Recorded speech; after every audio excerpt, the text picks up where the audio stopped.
الحمدللہ رب العالمین والصلاة والسلام علی رسول اللہ صلی اللہ علیہ وسلم۔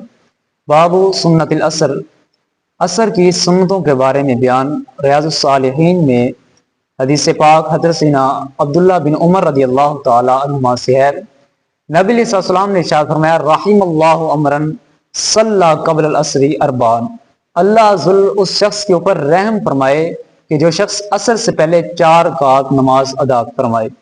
اسی طرح ترمذی شریف میں مولا علی رضی اللہ عنہ سے روایت ہے، وہ فرماتے ہیں کہ نبی علیہ السلام عصر سے پہلے 4 رکعت نماز ادا فرمایا کرتے تھے۔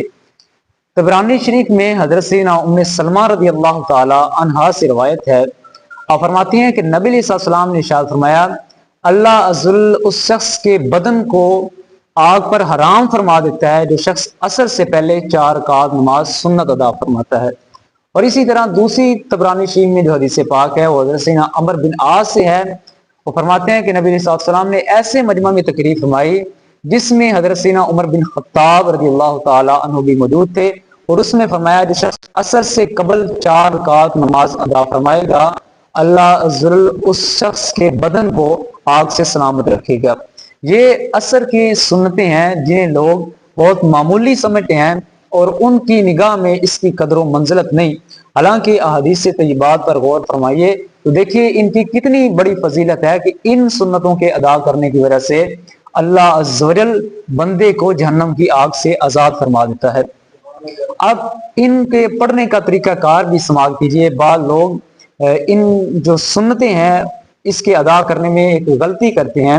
اس کے ادا کرنے کا طریقہ کار یہ ہے کہ جب آپ دوسری رکعت میں بیٹھیں گے تو التحیات یعنی تشہد صرف پڑھ کر کھڑا نہیں ہوں گے، بلکہ عبدہ و رسولہ کے بعد آپ نے درود شریف بھی پڑھنا ہے اور ربی جعلنی بھی پڑھنا ہے۔ اور جب آپ تیسری رکعت کے لیے کھڑے ہوں گے تو پھر آپ ثنا سے شروع کریں گے، پہلے ثنا پڑھیں گے، پھر اس کے بعد سورت وغیرہ پڑھیں گے، سورۃ فاتحہ بھی اور ساتھ کی سورت بھی چاروں رکعتوں میں ملائیں گے۔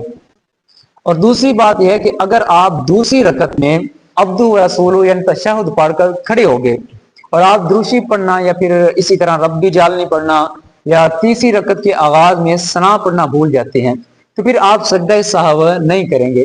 وہ اس لیے کہ یہ جو سنتیں ہیں، یہ جو درود شریف پڑھنا ہے یا ربی جعلنی پڑھنا ہے یا پھر ثنا پڑھنا ہے، یہ ہے سنت۔